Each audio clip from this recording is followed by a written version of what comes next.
Well, welcome all you wiretappers out there. It's another one of the COVID-19 series of podcasts in which I'm putting out a few extra episodes to keep everybody entertained as best I can. I've got our good friend Cam Robinson on the line in the studio, in his studio, and I'm in mine like everybody else out there. Of course, we're used to doing this, aren't we, Cam? Right. Hold hand. Welcome, Cam. I understand it's snowing up there in Munster, Indiana, the suburbs of Chicago. Yeah, we did have a blanket of snow this morning, about a quarter to a half an inch. It was Bummer. It's really almost awful. April. I mean, it is April. It's almost It is May. April. Hell yeah! It's But I awful, mean, awful surprise. the coldest winter I ever spent, or the coldest spring I ever spent, was when I had to go to Chicago several times in April. Tell me about it. Every time I came back to Kansas City, it's like, oh my God, I'm like going down south here, man. Not lying. So we're going to talk about Anthony Strollo, and Cam, I told you the reason I wanted to talk about this particular murder, he wasn't really that important a guy. He was important back in the the 50s, I guess, in the post-war New York Mafia and the Genovese family. But he was a prime example of a Blanca Lupara, or a white shotgun. And I just learned that term from Sicily, that means that when you don't ever find the body, why, that's a Blanca Lupara, which I just think is such a good, colorful, apropos description, don't you? Yeah, absolutely. That's a good one. So Anthony Tony Bender Strollo, he was a longtime leader in the Genovese crime family. They were active on east side of Manhattan, the Lower East Side, the East Side, and Greenwich Village area. But they eventually would have a falling out. He was born in New York City, like a lot of these guys. How many of these guys, Cam, have we talked about where they were born in New York City and around the turn of the century, and their parents were immigrants from Italy, or they were kids who were immigrants from Italy, had a large family, and dad was a laborer. As the kid grew up, there was not really, for Italian immigrants at that time, there was not really that much opportunity. You had to go out and create your own opportunity, start a little business. You weren't going to get accepted into the trades because the Irish and the Germans and the English had all the trades sewed up, and you're not going to get an education anyhow, maybe an 8th grade education. Half the country, 3/4 of the country probably didn't have much more than 8th grade education in the early 1900s. He got married, started raising the family. Said he was working as a truck driver, but as a young man, I'm sure he probably joined a street gang like all of them did, and he got picked up by the Giuseppe Masseria Mafia organization, which was one of the Joe the Boss, one of the old mustache Pete's. His wife, he didn't stay married to her long, and we really don't know exactly what happened to her. But then the Castelmarise War came along, the 1930-31, where Lucky Luciano and Vito Genovese and Marlansky was part of this, and they killed Joe the Boss off and threw all their men in with Salvatore Maranzano, and that's really when they started forming the 5 families. And Strollo became a lieutenant in the Luciano organization and was an ally of Vito Genovese. And actually, here's an interesting little tidbit: is Joe Velacci was one of the men in Strollo's crew. He had nightclubs and restaurants, and he mainly oversaw rackets on the West Side docks. Can you say what's the name of that movie about the Manhattan docks? Waterfront. This is Waterfront here, man. It was, go ahead.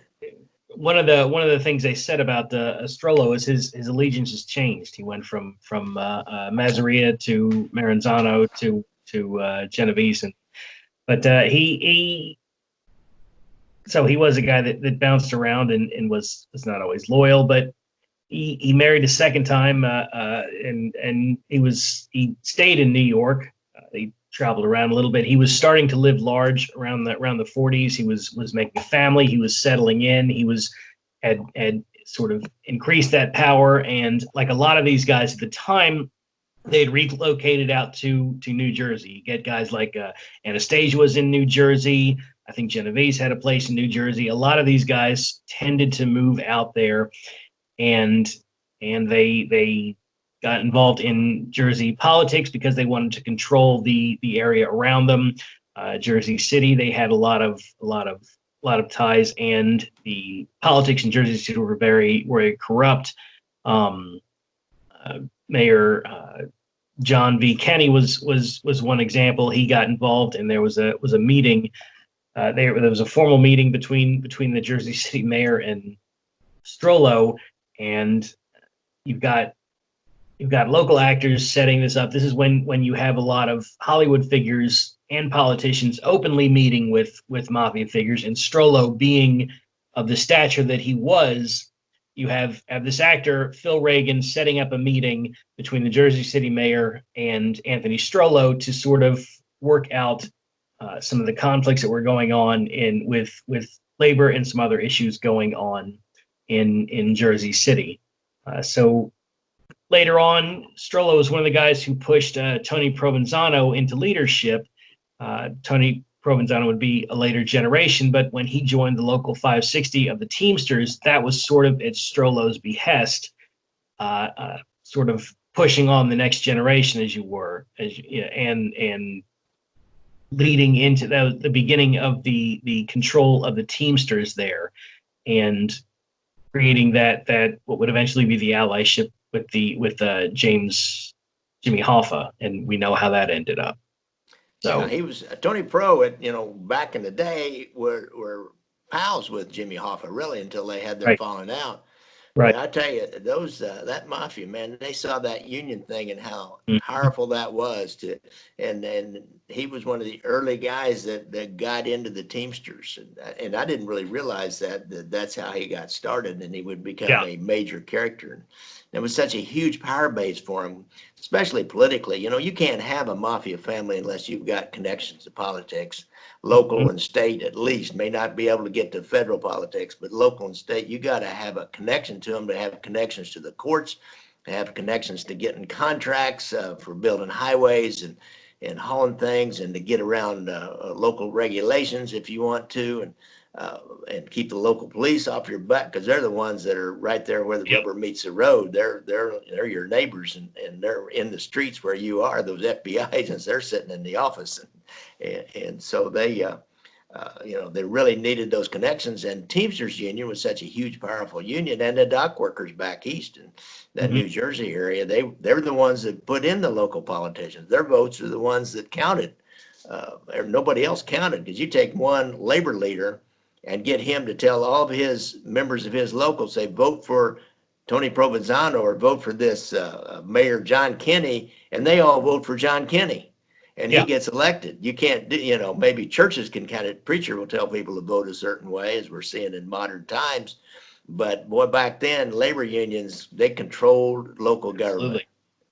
Absolutely. And the mob knew that. The guys were smart. He was involved in the usual things I'd see, loan sharking, bookmaking, gambling, got involved in nightclubs and bars. Anytime there's any kind of gray area stuff going on, the mob moves in, because there's money to be made on the side, and there's graft and corruption to bribe, policemen and city officials out of those gray market areas, shall we say, or nightclubs and bars where a lot of illegal things are attracted to that particular area. Yeah. But it's during this time, Vito Genovese got into some problems with narcotics. Do you remember anything about that? Well, when Genovese was deported a little bit earlier. This is how tight Strollo was. Genovese was deported earlier to this, prior to World War I. I don't mean to jump back, but Strollo was supposed to be in control of the family, and then as we know, Frank Costello came and took over and sort of pushed Strollo out of power. And then Genovese came back, and that was and Strollo was actually the man who set up Frank Costello for the shooting. And then Genovese came to power after Frank Costello bowed out, and Genovese was tight with Strollo again, but Strollo looked like he was not going to be as popular with Genovese. So the idea is that Strollo and Gambino, Carlo Gambino, may have gotten together to set up Genovese on some of these drug charges in 1959.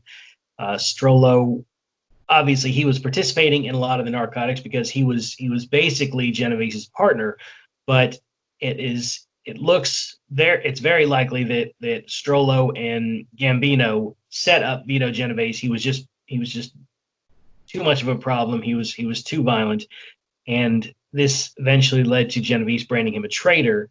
And probably one of the worst things you could be in the late 50s was on the outs with Vito Genovese. Yeah, really. I mean, that was no way to be. Earlier, we see what happened to a guy named Augie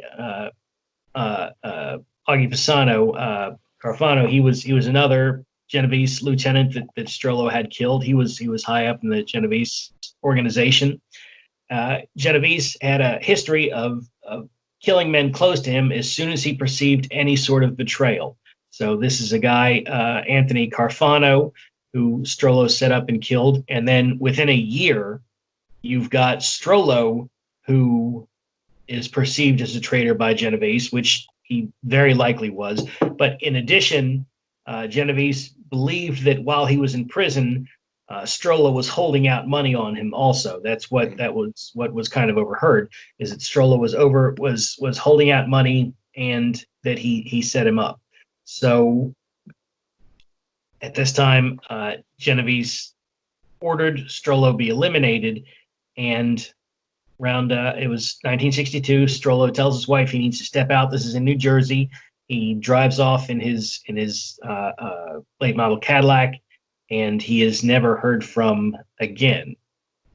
So, Cam, another interesting little tidbit during that time was Joe Valachi. Joe Valachi was part of Strollo's crew. So Valachi he's jumped bail on another charge that he's got, and Strollo convinces him to come back to New York City and turn himself in. And after he turns himself in, that's when the kind of set in motion when then he goes to prison down there with Genovese, and he thinks that Genovese wants to have him killed, and he kills another prisoner, thinking that's a guy that's sent to kill him, and then he's got a murder charge, and that's when he ends up coming in and becoming the star witness of the 50s, really. I mean, he started it all. He was Appalachian started a lot of federal attention, but Joe Valachi, when he testified, whether you believe it or not, there was enough in there that made the entire country believe there was a mafia. They could not deny it. After Appalachian and then Joe Valachi, they could not deny it, and so J. Edgar Hoover could not deny it after that. Yeah. And I think Genovese also held, how if a guy works for you and then you had anything to do with him just before he turns, then your stuff is weak too, man. They're going to look at you. What did you have to do with this? Absolutely. And so he had a variety of reasons to want to get rid of Strollo. A guy like Genovese, I mean, he was, he was a murderer, that's for sure. Oh, yeah. I see that his rackets, Strollo's, when he disappeared, I gave him to a guy named Patsy Ryan Eberly, who was a brother of Tommy Eberly, who was kind of a long-time mafia guy that goes way back to the earlier days. The uncle of Chicago mobster Louis the Mooch Eberly, who was in the Great crew. Yeah, I knew that name. I'd forgotten it was from Chicago. Huh? Interesting. He was under Joey Lombardo. Now, the FBI ever figure out who did anything about this? This is one of those great little mafia stories that you and I like so much.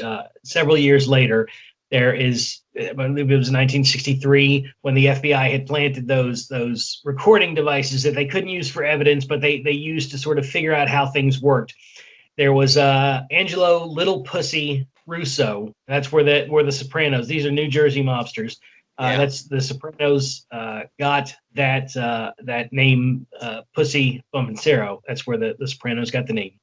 The boss of New Jersey, a guy named Ruggiero Boiardo, apparently during a conversation with Sam Giancana was in New Jersey. He was razzing Boiardo about his man, Anthony Little Pussy Russo, saying, who's he ever killed? He's never killed anybody.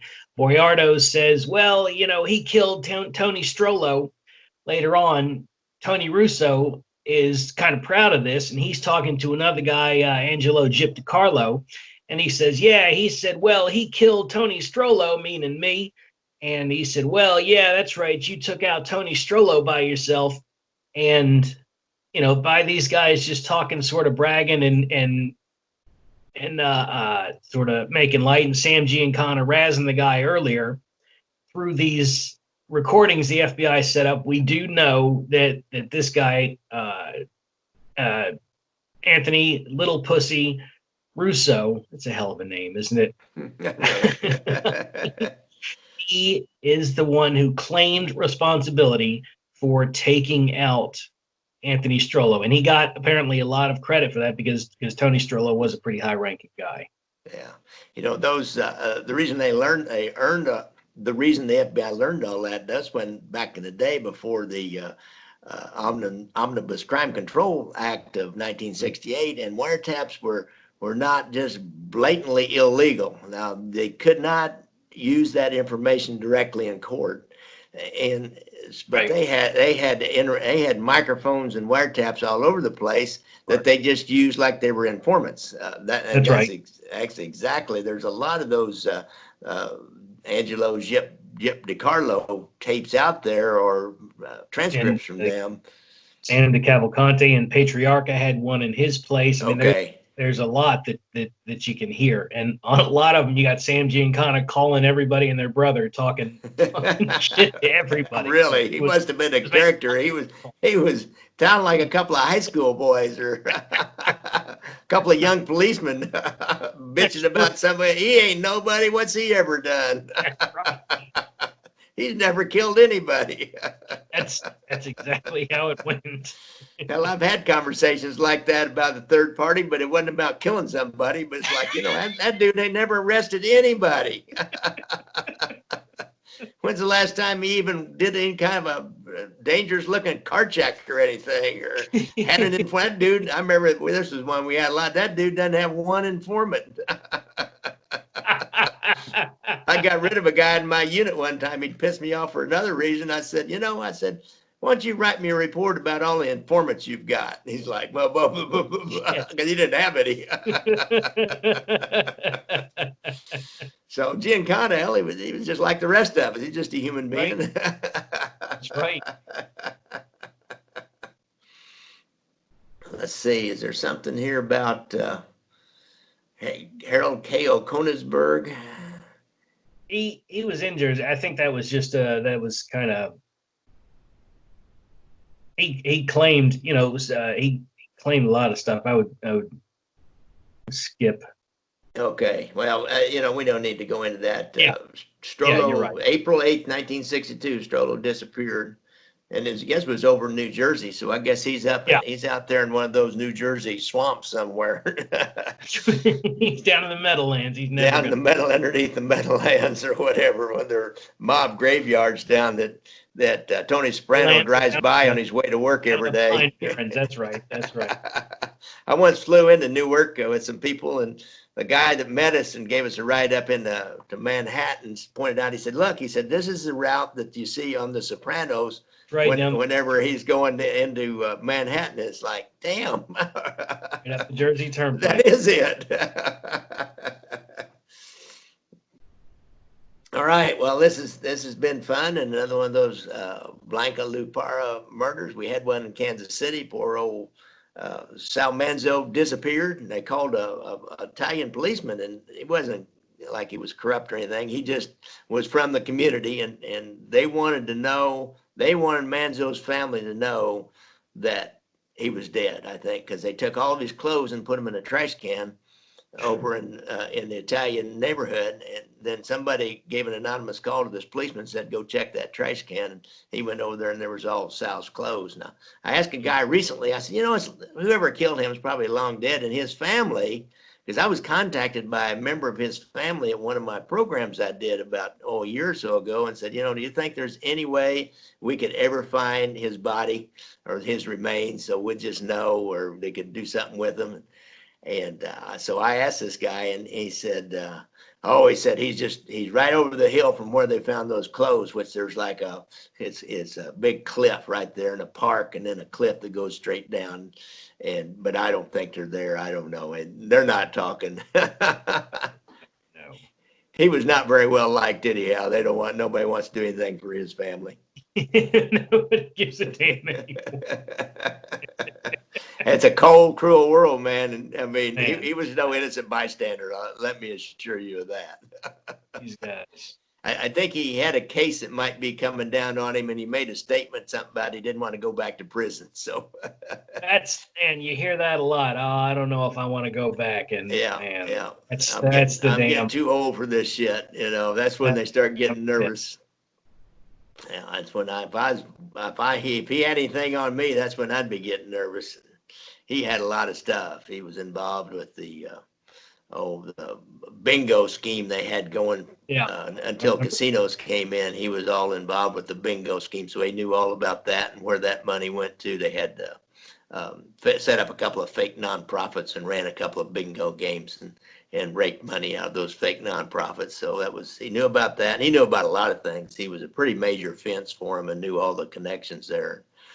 So he would have been a good one. He was not. I don't even think he was a made guy, but he had been involved all his life. So he would have been a good one. Oh well.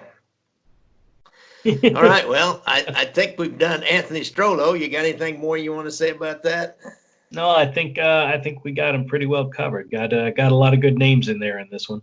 You mentioned this. We didn't go down this path. We mentioned this Harold K.O. Konigsberg. He supposedly killed a lot of guys. I'm working on some stuff. On that. I just got a book on him, and there's some real great stuff with him and Provenzano. I just want to put together a little bit more information. I'm not going to overdo it, I promise you. Okay. But I just want to do a couple more things.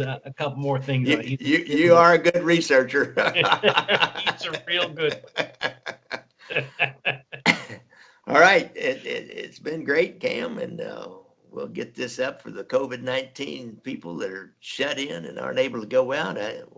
Right now, as we're doing this, it looks like maybe, I don't know, our mayor's saying another 3 weeks, maybe the third week of May, and we're in almost the third week of April. So another month, I'm afraid, here in Kansas City. I don't know what's going on up in Chicago there. It's bad. We got a couple that, I mean, in my county alone, just across the border here, we got 800 and some cases. Up in Chicago, they got several thousand. It's a pile up there. Yeah. Yeah. What they say is the cases start leveling off, but the deaths keep going up for a little bit, and then they'll level off, and then it'll start back down. But even when that starts back down, we start going back out. We're gonna have to stay away from each other.